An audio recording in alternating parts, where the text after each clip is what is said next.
네, 안녕하세요 여러분. 경제견 정독계입니다. 네, 연휴 쉴 동안 이스라엘 사태가 발발하면서 좀 불안 요소가 가중되었는데, 그래도 어제 미 증시가 상승하면서 약간의 기대는 했지만 오늘 국내 증시가 상승하고 나서 오후장 내내 쭉 빠져버리면서 좀 힘을 빼는 시장이었습니다.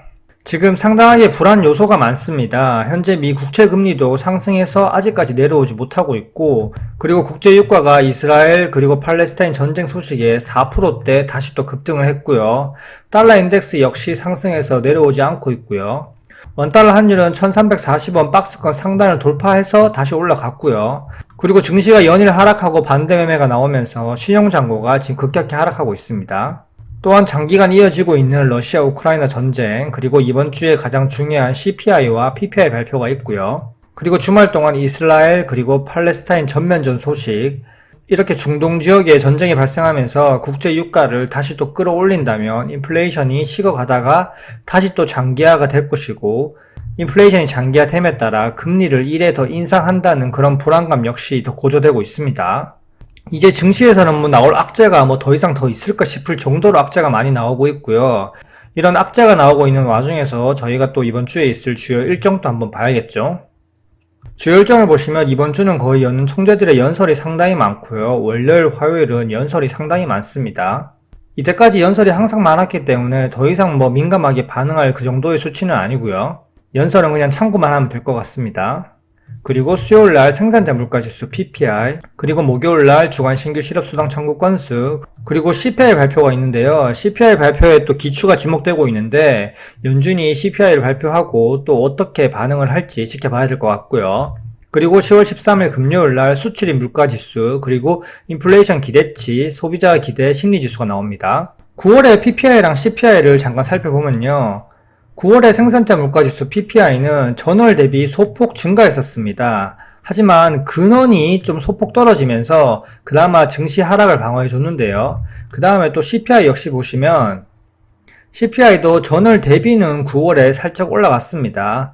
하지만 근원 CPI가 전년 대비 상당히 많이 내려왔기 때문에 이번 주 수요일과 목요일에 CPI와 PPI가 엄청나게 급등하지 않는 이상은 그나마 괜찮을 것 같은데 그래도 한번 지켜보겠습니다. 유가 한번 보시면 WTI 기준으로 여기 박스권 상단인 83불에서 84불 이 부분까지 내려왔었습니다. 근데 이스라엘과 팔레스타인 전쟁 발발 소식에 어제 4%대 급등을 했는데 이 정도 급등은 아직까지는 괜찮은 수치입니다. 만약 여기서 이란이 배후로 밝혀지고 전쟁이 장기화가 되면서 90불을 다시 돌파를 하면 그 이상 100불까지도 바라봐야 되겠지만 여기 90불을 고점으로 이제 맞고 떨어져주면 다시 박스권으로 회귀할 가능성이 큽니다.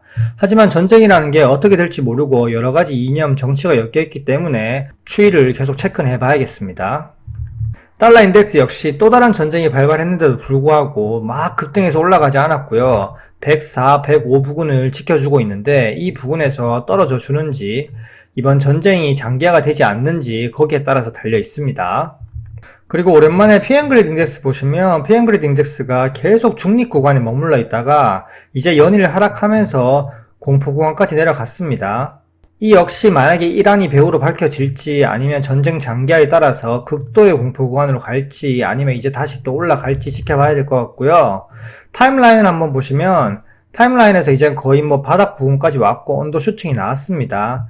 이번 주에 있을 CPI 발표 이 부분이 가장 중요할 것 같고 금리가 인상을 할지 동결을 할지 이 부분에 따라서 다시 또 타임라인 상에서 올라갈 수 있겠습니다.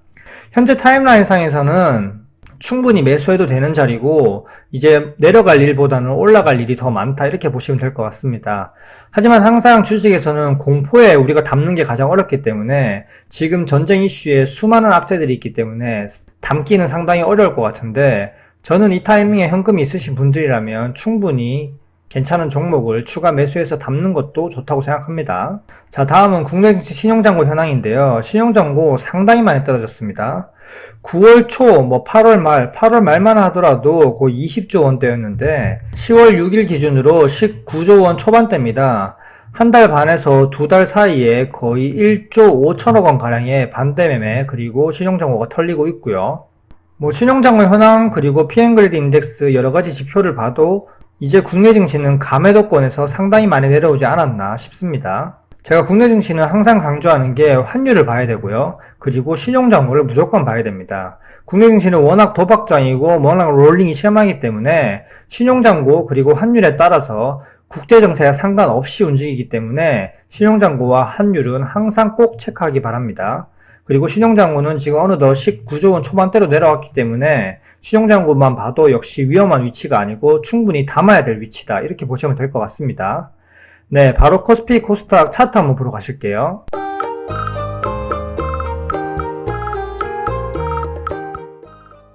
네, 코스피 일봉 차트인데요. 코스피 일봉상에서 이 부분 8월 17일, 18일 이 저점을 약간 지켜주는 듯 했으나 결국 불안하더니 241선조차 이탈해버리고 급락해버렸습니다.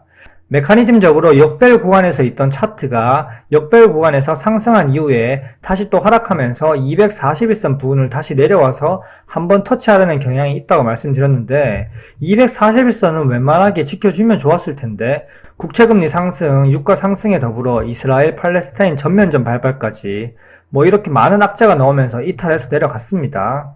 일봉을 좀 길게 보시면 작년 폭락할 때 이렇게 폭락할 때 60일선과 120일 이평선을 항상 이렇게 계속 맞고 떨어지다가 이제 돌파를 하면서 우상향 기조로 올라가면서 내려와도 항상 이 부분은 지켜주면서 올라갔었습니다. 이제 60일선과 120일 이평선을 안착해서 우상향으로 가나 싶었는데 이마저도 이탈하면서 지금 우상향 추세가 확 꺾인 게 보이실 겁니다. 추세상에서는 이제는 완전히 꺾였다고 보면 될 것 같고요. 주봉 한번 보실게요. 주봉 보시면 이 라인 240주 이평선 반등 추세 역시 깨졌습니다. 내려오더라도 240주 이평선을 지지하고 다시 올라가줬는데 이번에 확 깨고 내려왔고요. 그리고 옆으로 기는 박스권이 만들어졌는데 박스권이 상당히 커졌습니다. 60주 이평선 그리고 120주 이평선 이 사이에서 기는 박스권이 만들어졌었어야 되는데 지금 보면 박스권이 상당히 크게 만들어지고 있습니다. 이렇게 박스권이 뭐 거의 중소형주처럼 움직이고 있고요. 월봉 한번 보실게요. 월봉 역시 지지라인을 강하게 이탈하면서 8월에 이어 9월 그리고 10월도 하락 중이고요. 이대로라면 2300포인트 초반까지는 월봉상에서 열려버렸습니다. 이 정도까지 가는 거는 이번 주 목요일에 있을 CPI가 높게 나오고 연준의 금리 인상이 1에 더한다. 그리고 이스라엘 팔레스타인 전면전에서 이란이 배후로 밝혀지면서 미국 서방 국가들까지 엮일 경우 이 정도까지 내려오지 않을까 싶은데요. 현 상황에서 코스피를 조금 더 예측해보기 위해서 삼성전자랑 SK하이닉스 차트를 한번 보실게요. 삼성전자 일봉 차트인데요. 9월 1일날 거의 6%대 급등하는 이 장대 양봉을 다 깨고 내려왔습니다. 그러면서 삼성전자 역시 메커니즘적으로 241선을 맞닿으려고 내려가고 있고요. 아직까지 더 내려갈 가능성이 있다는 겁니다. 그리고 SK하이닉스 보시면 SK하이닉스는 되게 길게 박스권을 지금 보여주고 있는데 박스권을 지금 계속 못 뚫고 있습니다. 한 번, 두 번, 세 번까지 못 뚫고 있고 이렇게 못 뚫고 있으면 실망 매물이 나오면서 또 메커니즘적으로 박스권 하단까지 내려갈 수 있습니다. 이렇게 삼성전자와 SK하이닉스가 또 조금 내려온다면 코스피 역시 내려올 것 같고요. 단기적으로 코스피 일봉 차트 다시 한번 보시면 코스피 일봉 차트에서는 한 2380포인트 단기적으로는 한 2380포인트 이 부분까지는 지켜줘야 될 듯 합니다. 그게 아니면 또 새로운 바닥을 만들러 내려가겠죠. 네, 이제 코스닥 보실게요. 네, 코스닥 일봉 차트인데요. 코스닥은 지금 수직 하락하고 있습니다. 지난번 지수 브리핑 때도 241선을 향해서 간다고 했는데 이탈했고요. 역시나 악재들도 많지만 에코프로 삼형제가 또 지수를 한참 끌어내리고 있습니다. 현 상태에서 에코프로 BM 그리고 LNF 종목 한번 볼게요. 에코프로 일봉인데요. 일봉상에서 지금 122평선은 깨고 내려왔고 주봉상에서도 한번 보시면 주봉상에서는 다음 지지라인이 거의 한 76만원 부근, 76만원 부근까지 또 내려올 수 있습니다. 에코프로도 이미 하향 추세로 접어들었기 때문에 어디까지 내려갈지는 미지수겠지만 그래도 단기적으로는 76만원 선은 지켜주지 않을까 싶습니다. 만약에 월봉상에서 보면 76만원을 지켜주지 못한다면 70만원 초반까지도 내려갈 수 있을 것 같고요. 그리고 에코프로비엠 한번 보시면 에코프로비엠은 거의 내려올 동안 다 내려왔습니다. 주봉을 한번 더 보실게요. 주봉상에서도 거의 내려올 공간에서는 다 내려왔고요. 여기서 이제 또 지지하면서 올려 세우는지 지켜봐야 될 것 같고요. 그리고 LNF도 한번 보시면 LNF 주봉인데요. 주봉상에서는 지금 주요 지지라인 17만원 초반대를 깨고 내려왔습니다. 그 다음 지지대인 13만원 초반까지 내려가는지 이 부분도 지켜봐야겠고요. 결론적으로 에코프로 삼형제는 지금 하향 추세에 접어들었고 하향 추세에서 어디서 돌려 세울지 공매도 세력이 어디까지 두드려 팰지 한번 체크해 봐야 될 것 같습니다. 다시 코스닥 돌아가시면요. 코스닥 주봉인데요. 주봉에서 240주 이평선 이 부근이 5월달에는 지지하면서 올라갔습니다. 근데 이번에는 60주 이평선까지 함께 깨고 내려왔고요. 코스닥 역시 코스피처럼 60주 이평선 위 그리고 910포인트 이 부근 아래에서 이렇게 옆으로 기는 박스권을 만들어 줘야 되는데 지금 박스권이 옆으로 기는 게 더 커지고 있습니다. 코스닥에서는 이번 주 주봉상에서 60주 이평선을 회복해서 주봉을 마감하는지 이 부분을 체크해야 될 것 같고요. 이번 주 역시 어려운 장이 되고 있습니다. 연준 인사들 발언도 계속 쭉 있고요. PPI 발표 그리고 CPI 발표 역시 앞두고 있으면서 이스라엘 팔레스타인 전쟁 국면까지 과연 장기전으로 이어질지, 장기전이 된다면 과연 유가는 어디까지 급등을 할지 힘든 장에서 하루하루 체크하면서 매매를 이어나가야 될 것 같습니다. 장이 무너져도 버티면서 수급무리하면서 차트를 만들어가는 종목을 분할로 매집해서 야금야금 먹는 게 지금 같은 시장에서는 최선의 방법이고요. 차트상에서는 계속 하방 압력이 있지만 지금 워낙 많이 무너졌기 때문에 언제 다시 또 들어 올려도 이상하지 않은 자리입니다. 그렇기 때문에 너무 희망을 잃지 마시고요. 지금 시기가 가장 머리 아픈 시기고 가장 신경 써야 될 게 많은 시기입니다. 또 머리가 아픈 시기가 오면 다시 또 머리가 깨끗해지는 시기가 오기 때문에 이때를 잘 기다리면서 수익 실현을 차근차근 해 가야 될 것 같습니다. 오늘 하루도 수고하셨습니다. 이상 정독계였습니다. 구독과 좋아요 알림 설정 부탁드립니다. 감사합니다.